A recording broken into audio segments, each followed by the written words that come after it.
compartilhe com seus amigos, dê o like, se inscreva no canal. Salve Maria Imaculada Sempre Virgem. A paz de Jesus a todos, amor de Maria, esteja em vossos corações, da qual foste chamados a ser um povo no Senhor, graça e paz, da parte de nosso Senhor e Salvador, Jesus Cristo. Salve Maria Imaculada Sempre Virgem. Estamos aqui para mais um vídeo de catequese bíblica, né, pelas Sagradas Escrituras, refutando algumas heresias. Muito bem. Eu vou mostrar para você, hoje na Sagrada Escritura, que os falsos irmãos da época paulina, eles eram sim da parte dos judeus. E foram ditos pelo próprio Paulo, chamado pelo próprio Paulo, com as seitas judaizantes da época, não era? Que surgiram, para você ver que sempre houve divisões, não é? Sempre houve divisões. Claro que a divisão pior que existe é a do final dos dias, a protestante. Mas sempre houve divisões na igreja. Por isso, Paulo escreve a Tito sobre divisões. Por isso, Paulo escreve a Timóteo sobre divisões. Escreve à igreja de Roma sobre divisões. Escreve à igreja de Coríntios, né? A igreja católica de Coríntios sobre divisões. Os apóstolos escreveram sobre divisões, não é? Houve o gnosticismo, pelagianismo. Houve muitas heresias que os apóstolos e os filhos dos apóstolos tiveram que combater na sua época. E o que nós vamos ver aqui, São Paulo falar, quando ele sobe a Jerusalém há 14 anos com Barnabé e leva consigo outro jovem Tito, que vai ser também ordenado por ele bispo, né? Dois jovens fervorosos na fé, que foi São Timóteo e São Tito, ordenados pelo apóstolo São Paulo. Ordenados bispos. Eu vou provar para você que eles eram, na Bíblia Sagrada, que eles eram judaizantes. Os falsos irmãos, pessoas que não aceitaram a pregação da igreja, que não aceitaram a doutrina da igreja, pós-concílio de Jerusalém. Meu querido irmão, eu já trouxe um vídeo nesse canal mostrando, não é? Porque as pessoas acusam o Concílio Vaticano II e mostrando que todos os concílios não foram os concílios errôneos, errados, que trouxeram coisas erradas, que trouxeram a destruição para a igreja, como se usa nos dias de hoje, quando se refere ao Concílio Vaticano II. Não. Eu estou falando que as pessoas, que foram elas que desregraram a doutrina do concílio. Não é? O que ficou programado, o que ficou selado, o que ficou escrito, o que foi determinado no concílio. Então, quando nós vemos o concílio de Jerusalém, eu já trouxe nesse canal, não tem para que estar falando outra vez, o concílio de Jerusalém, ele não foi errado, porque ficou decidido que não precisava-se mais da circuncisão, o batismo substituir a circuncisão. Só que os judeus, não é? Um grande número de judeus não aceitaram. Eles aceitavam a fé em Jesus, mas tinha que aderir-se à circuncisão. Um grande número de judeus não aceitou a circuncisão. Então o que é que aconteceu? Eles se dividiram e formaram as suas seitas, as chamadas seitas judaizantes da época paulina. E aqui São Paulo vai refutar, quando ele chega em Jerusalém, uma dessas seitas judaizantes. Presta atenção. Se você quiser pegar todo o capítulo 2 de Gálatas, ele escrevendo a Galácia. E aqui ele diz o seguinte, olha só. A partir do versículo 1. Passados 14 anos, estou com a tradução da Bíblia do Peregrino. Passados 14 anos, subi de novo a Jerusalém com Barnabé, levando comigo Tito. Aí. Ele levava quem? Tito. Nós vimos naquele vídeo que Paulo desregrou o concílio de Jerusalém, o que ficou dito no concílio de Jerusalém, que não necessitava circuncidar cristão. São Timóteo era cristão, ele circuncidou ele. E aqui ele fala de circuncidar também Timóteo. Preste atenção. Versículo 2. Subir seguindo uma revelação, em particular, aquela que fala em Coríntios, né? A revelação foi ao terceiro céu. Aconteceu com o próprio apóstolo. Expus as autoridades da igreja, do evangelho, que pregava aos pagãos, para que não se tornasse inválido o curso que havia seguido, o que eu também seguia. Versículo 3. Nem sequer meu companheiro Tito, que era grego, foi obrigado a circuncidar-se. Olha aí. A questão se deveu aos falsos irmãos intrusos que se infiltraram para espiar a liberdade que eu gozava, graças a Jesus Cristo, e pretendi escravizar-nos. Eu não cedi um momento, nem me submeti, pois tinha que manter por vós a verdade da boa notícia. Quanto aos respeitáveis, até que ponto o fosse, não me importa, mas Deus não é parcial com os homens. Esses respeitáveis não me impuseram nada. Os respeitáveis aqui que ele está falando é Pedro. Se você continua o texto, está falando de Pedro, a coluna da igreja. E aqui ele está falando o seguinte: ele está falando que quando chegou a Jerusalém, os falsos irmãos se introduziram no meio deles para espionar a liberdade em Cristo, da doutrina, especificamente aquele que foi determinado no Concílio de Jerusalém. E veja que ele cita o quê? Nem sequer meu companheiro Tito, que era grego, ou seja, vindo dos pagãos, foi obrigado a circuncidar-se aí. Foi obrigado a circuncidar-se. Por quê? Porque nós vemos no capítulo 16 de Atos dos Apóstolos que Paulo circuncida Timóteo. E aqui ele diz: ufa, não somos obrigados a circuncidar. Que pior, não é? Os falsos irmãos queriam que ele circuncidasse Tito. Agora veja, no caso de Timóteo, que tinha pai judeu e mãe cristã, foi obrigado Paulo a circuncidar. Mas Paulo, que biblicamente parece ser um homem rígido, um homem fiel, para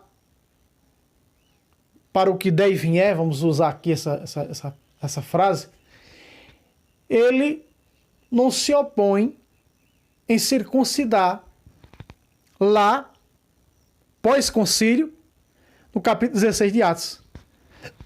Aqui ele está dizendo, ufa, mas Tito já é de quê? Tito, diferentemente, vem de quê? De origem pagã. Diferentemente, né, do pai de Timóteo, que era judeu. Muito bem, esse texto prova que as seitas eram sim judaizantes. Esse texto prova que as seitas eram sim judaizantes. E que obrigavam, e que queriam porque queriam que os cristãos aderissem à circuncisão. Não levando em conta, esse é o segundo vídeo, né? Do segundo vídeo sobre os concílios e sobre os intrusos, sobre aqueles que queriam, porque queriam circuncidar. É o segundo vídeo, né, que será postado após o primeiro vídeo, os concílios, né? Muito bem, que são desprezados por muitas pessoas. Então nós vemos hoje, por parte de pessoas, fazerem com os concílios, não é, a mesma coisa que fizeram esses intrusos, falsos irmãos. Eles não aceitaram o concílio. Então o que nós vemos hoje? Sede vacantista. O que nós vemos hoje? Veterocatólicos, protestantes, pessoas que não aceitam, emilianos, não é? Pessoas que não aceitam o Concílio Vaticano II, e aí o que é que acontece com eles? Vão se tornar um sede vacante, né? Sem sucessor de Pedro, sem ninguém. Ovelha sem pastor. Ovelha sem pastor. Não é? Aí pessoas que deixam, não é? Deixam se escandalizar por uma, duas, três pessoas, por um moinho ali, né? Desordenado, que faz isso, que faz aquilo. Eu sei quantas pessoas não são escandalizadas com a renovação carismática. Eu conheço. Quantas pessoas? Mas olhe para um aqui. Aonde foi que eu escandalizei alguém? Se não trazer a doutrina da igreja pelas Sagradas Escrituras, se não mostrar a fé católica pelas Sagradas Escrituras, para você ver que nem os dedos das mãos são iguais. Então, por um, dois, três que escandaliza ali, por alguns padres que escandalizam ali, que se dizem carismáticos, né, na celebração do Santo Sacrifício, mas em todos os ritos houve abusos litúrgicos. Se não tivesse, não é acontecido, vamos usar aqui, o rito tridentino mesmo, não é? Ao tempo que a igreja era celebrada em latim, que o povo ia para a igreja e não entendia o latim. Na doutrina da igreja é clara, você não pode comungar se você não entender o evangelho, se você não escutar o evangelho. E ali as pessoas ficavam rezando o terço. O padre celebrando, conduzindo em latim, sem o povo entender. Então o que o Espírito Santo suscitou, né? A missa no próprio idioma das pessoas daquele país. Né? Veja quão graça trouxe o Concílio Vaticano II para nós. E as pessoas acham que o rito tridentino é a solução da igreja. Não é não, amados. Foi do rito tridentino que, por causa desses abusos, que fez com que surgisse a missa em nossa língua. Está compreendendo? Muitas pessoas me perguntam, irmão, a salvação da igreja será o rito tridentino? Não. Não, de jeito nenhum. Se o rito tridentino tivesse sido perfeito, a liturgia do rito tridentino tivesse sido perfeito, não teria lugar para a segunda, que é essa que nós temos hoje, a missa em nossa língua. Agora você vai ver em todos os ritos, você vai ver, seja em rito ambrosiano, seja em rito greco, né? Seja em rito maronita, vai sempre haver abuso lá. Não é perfeito os homens, mesmo os consagrados, os ordenados. Uma vez e outra vai acontecer isso.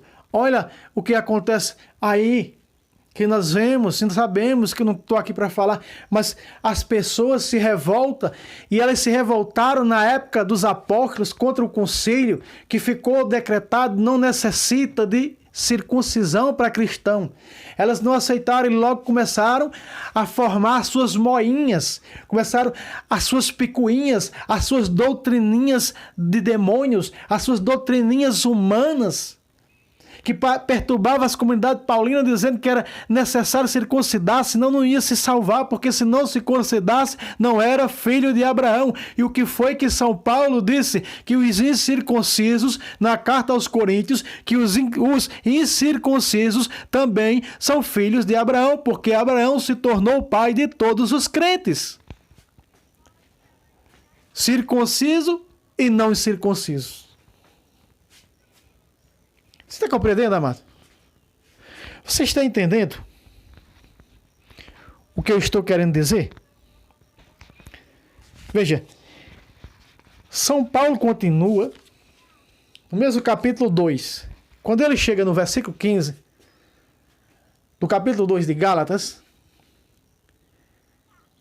ele dá essa aula dizendo, no versículo 15: nós judeus de nascença e não pecadores dentre os pagãos, sabemos, contudo, que ninguém se justifica pela prática da lei, mas somente pela fé em Jesus Cristo. Também nós cremos em Jesus Cristo e tiramos assim a nossa justificação da fé em Jesus Cristo, e não pela prática da lei.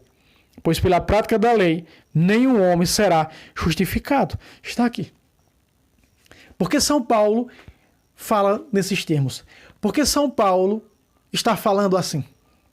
Porque os intrusos, falsos irmãos, queriam porque queriam que os cristãos circuncidassem.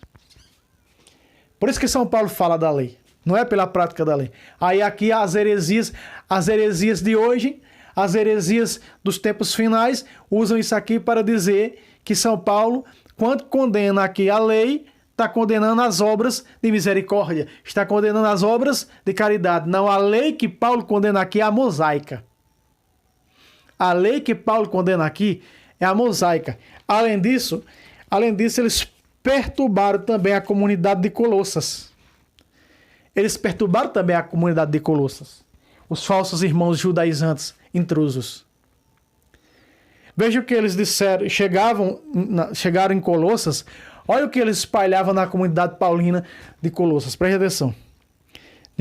E aí eles chegam lá dizendo que eles, os cristãos, deveriam aderir-se às práticas judaicas, às práticas supersticiosas. Se não fosse por essas práticas judaicas, eles não se salvariam. Isso chega aos ouvidos do apóstolo. E o apóstolo escreve à igreja de Colossas dizendo, no capítulo 2, versículo 16. Olha só, porque olha a seguinte condição que eles criticavam os cristãos. Preste atenção. Paulo narra aqui, ó. Ninguém, pois, vos critique por causa de comida ou bebida. Aqui está. Judeus não come o nervo. Judeus não bebe sangue. Não come carne com sangue. Não é? Judeus não faz isso, não faz aquilo. Capítulo 7 de Marcos, Jesus refuta eles lá. Os judeus, né? Dizendo que eles cancelam a palavra de Deus e a doutrina por causa da tradição besta deles. Tradição inútil. Ou espécie de festas, olha aqui. As festas judaicas. A lua nova judaica. Os sábados, olha só. Paulo diz no 17. Tudo isso não é mais que sombra do que deveria vir. A realidade é Cristo. Olha aí. Porque Paulo está colocando um paralelo aqui para a igreja de Colossas o seguinte: a realidade é Cristo e o que ensinou Cristo, o que nos transmitiu Cristo, que é ensinado hoje pela sua igreja, por aqueles que lhe assistiram pessoalmente. Ou seja, pelos apóstolos. Agora, tudo isso aqui que foi dado aos judeus, foi Jesus que deu em pessoa, como deu à igreja cristã? Não. Foi quem? Versículo 18. Ninguém vos roube ao seu bel prazer, na palma da corrida, sob o pretexto de humildade e de culto dos anjos. Desencaminham-se essas pessoas em suas próprias visões e cheias do orgulho de seu espírito materialista. Olha aqui. Por quê? Porque a lei judaica foi dada por quem? Por intermédio de anjos. E a lei judaica. Por isso Paulo está dizendo na carta aos Gálatas, pela lei nenhum homem será salvo, mas pela fé. Aí as heresias atuais pegam ali para mostrar que é só exclusivamente o homem é justificado pela fé e ponto. Precisa de obras, dizendo que São Tiago mentiu. Meu queridíssimo irmão, minha queridíssima irmã, estamos vendo a batalha dos apóstolos nas suas épocas contra aqueles que eram contra o concílio. Contra aqueles que não aceitaram o concílio. Do mesmo jeito é hoje, meus irmãos. Porque eu vejo católicos se gladiando nos comentários. Católicos que aceitam o concílio contra católicos que não aceitam o concílio. Católicos que não aceitam o concílio Vaticano II contra católicos que aceitam o concílio. Você acha que não era assim na época paulina? Era. Olha aqui. Ou circuncidava ou não era salvo.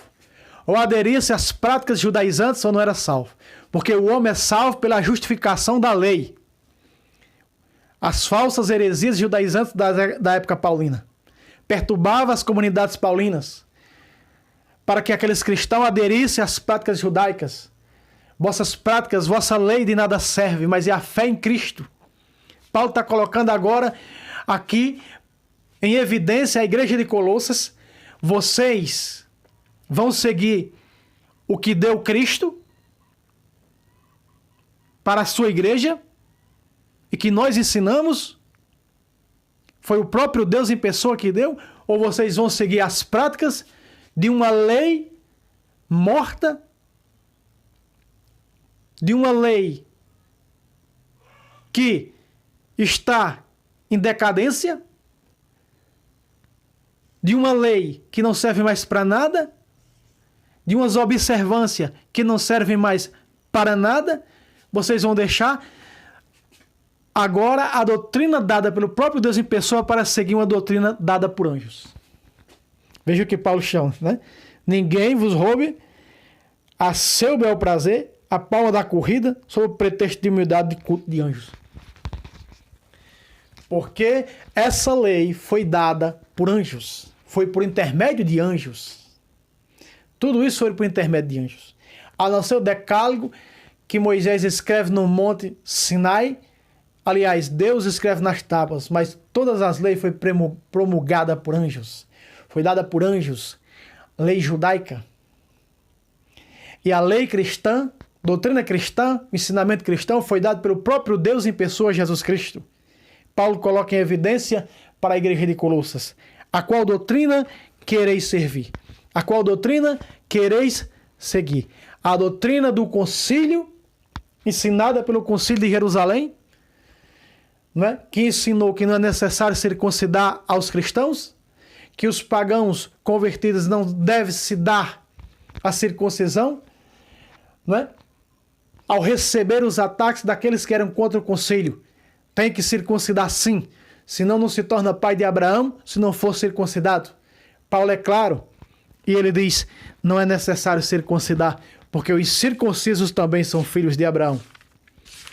Então, meu querido irmão, minha querida irmã, está claro, está óbvio o que ensina o apóstolo São Paulo à igreja de Roma, quando ele diz que não é necessário circuncidar, porque os incircuncisos também são filhos de Abraão. Veja só, a parte verde do versículo 11 de Romanos 4. E assim se tornou pai de todos os incircuncisos que creem. Outra tradução da mensagem de Deus diz, tornou pai de todos os incircuncisos. O pai de todos os crentes incircuncisos. A fim de que também a estes sejam imputada a justiça. Pai também dos circuncisos, que não só trazem o sinal, mas que acompanham as pegadas da fé de nosso pai Abraão. Possuía antes de ser circuncidado. Aqui está, meu querido irmão. Aqui está. E agora eu quero falar um pouco das heresias atuais. Por que eu trouxe tudo isso? Porque nós sabemos que o Templo de Salomão, ele foi destruído numa invasão de Tito no ano 582 por aí, antes de Cristo. Depois, Herodes vai remodelar, vai reconstruir algumas cidades e acaba também remodelando o Templo de Jerusalém. Ele remodela, ele reconstrói o Templo de Jerusalém. No ano 70, esse templo é destruído com incêndio, né, que houve em Jerusalém. Esse templo, no ano 70, ele é destruído. E daí então, não houve mais nenhuma profecia que o Templo de Salomão seria erguido, que o Templo de Salomão seria reconstruído outra vez. Ficou uma pequena parte onde hoje lá, com alguns ajustes, os judeus fazem lá as suas orações. Os muros, conhecemos como os muros lá das Lamentações, de algumas ruínas daquele antigo que foi reconstruído. Muito bem. Mas um inscrito nesse canal pediu para mim falar um pouco desse templo que foi construído aqui no Brasil por uma seita desse país que diz, esse sectariano, né, esse falso profeta, fez esse templo, gastou bilhões e bilhões para construir esse falso templo, dizendo e denominando que era o templo de Salomão. Veja que escória, né? não é, meus irmãos, o templo de Salomão. Eu não posso usar, como muitos sabem, eu posso usar o nome de ninguém mais aqui. O outro canal meu, que foi excluído, com 222 inscritos, o canal antigo, né, que tinha também mais de 200 vídeos, eu falava e denunciava essas seitas abertamente. Ele foi excluído por eu falar nomes de pessoas. Eu não posso mais falar, mas só em eu falar aqui no Brasil o Templo de Salomão que uma seita construiu, então você já sabe quem é, né, o autor desse templo. Então esse templo é no nome dele, não em nome de Salomão. É falso usar o nome de Salomão, é falso. Falso e pecaminoso. Não é? Segundo um dos meus professores de Bíblia, Paulo Leitão, pode pegar lá no canal dele, você vai encontrar, que ele fala as datas exatas, até da inauguração desse templo, que era no mesmo dia do Holocausto judaico. Para você ter uma ideia, que o fundador da seita que criou e que construiu esse templo, aqui no Brasil, inaugurou esse templo no mesmo dia, no mesmo mês, no mesmo ano, do Holocausto, da morte dos judeus. Olha aí. Veja que perversidade, veja que atrocidade, amados. Então muitas pessoas se iludem, né? Pessoas já vieram aqui na minha casa dizer, pessoas que eu estava evangelizando, recém-saída do protestantismo, dizer, olha, como fui uma vez naquele templo de Salomão, de Salomão não, templo de fulano lá maconha, né? Fulano lá morcego. Então não é de Edir Macedo, não vem com... Acabei dizendo o nome do cara, né? Já pronto. Então esse templo é templo de Edir Macedo, não é templo de Salomão. Porque foi ele que construiu. Então é templo de Edir Macedo, não de Salomão. Como é que eu vou reconstruir um templo de Salomão? Se não foi Salomão que fez. Está na Bíblia. Onde é que está na Bíblia que Salomão fez um templo no Brasil? Que tradição traz que Salomão construiu um templo no Brasil? Se muitos anos e anos depois de sua morte é levantado um templo fora das muralhas de Jerusalém, que não é o antigo destruído, que foi reconstruído por Herodes, que foi destruído no ano 70, e não existe mais profecia que vão reerguer o templo de Salomão, coisa nenhuma. Né? Foi destruído lá antes de Cristo, reconstruído por Herodes depois, e é destruído no ano 70 depois de Cristo. E ponto, amados. Era só esse, não tem outro templo de Salomão, não. A 1 Reis 6 fala, quando Salomão está levantando esse templo, quando está construindo esse templo. Agora aqui no Brasil quem construiu não foi Salomão não, foi Edir Macedo que construiu. Eu espero que a grande mídia do YouTube, né, que essa grande mídia maravilhosa que é o YouTube, nos compreenda. Eu estou usando aqui, mas eu não estou agredindo. Estou falando do templo, eu não estou agredindo, né, para não penalizar o nosso vídeo, tirar o nosso vídeo do ar, porque eu usei o nome, né, acabei usando o nome. Falando do templo, que é o templo de Edir Macedo que construiu aqui no Brasil. Não foi Salomão que construiu, foi Edir Macedo. Então é o templo de Edir Macedo, não o templo de Salomão. E muitos católicos deixam se engabelar por isso e vai por essa mentira. Achando que é de Salomão e vai para lá. Ficou claro? Eu mostrei para vocês ainda a segunda parte, que os falsos irmãos perseguidores de Paulo perseguiam a evangelização dos apóstolos, eles eram judaizantes. Queriam que os cristãos aderissem às práticas judaicas, sobretudo a circuncisão, a observância do sábado. Paulo disse, não, a realidade é Cristo, sábado não serve de nada. As luas novas judaicas, Paulo disse, lua nova não serve de nada, a realidade é Cristo. As festas judaicas, que nós sabíamos que existiam 7 festas judaicas, Paulo disse, 7 não vale de nada, isso foi dado por anjos, por intermédio de anjos. A realidade é Cristo e o que Cristo implantou na sua igreja, a doutrina. Quem vos ouve, a mim ouve, colocou uma igreja e fundou a igreja dizendo que ela é coluna e sustentáculo da verdade. 1 Timóteo 3,15. Ali está o depósito da fé, na sua tradição, nas colunas, Sagrada Escritura, Sagrada Tradição, e com esse santo magistério que nos deposita essa grande verdade salvífica. Quem vos ouve, a mim ouve. Lucas 10,16. Eu espero que tenha ficado claro aqui sobre a questão de que sempre houve pessoas perseguindo o conselho que não aceitaram o conselho. Houve, pós-concílio de Jerusalém aconteceu isso. Porque não aceitavam o concílio de Jerusalém. Não é necessário ser considerado para ser salvo. Então surgiu seitazinhas que se denominavam cristãs, mas que queriam que esses cristãos se adaptasse às práticas judaicas. Ficou certo, meu querido irmão? Mostrando aqui que os falsos irmãos da época paulina, eles eram judaizantes. Deus abençoe você e até um próximo vídeo, se Deus quiser. Se inscreva nesse canal, dê o joinha, compartilhe com seus grupos, para a sua paróquia, esses ensinamentos. Salve Roma! Salve Maria Imaculada, sempre virgem. Deus abençoe a todos.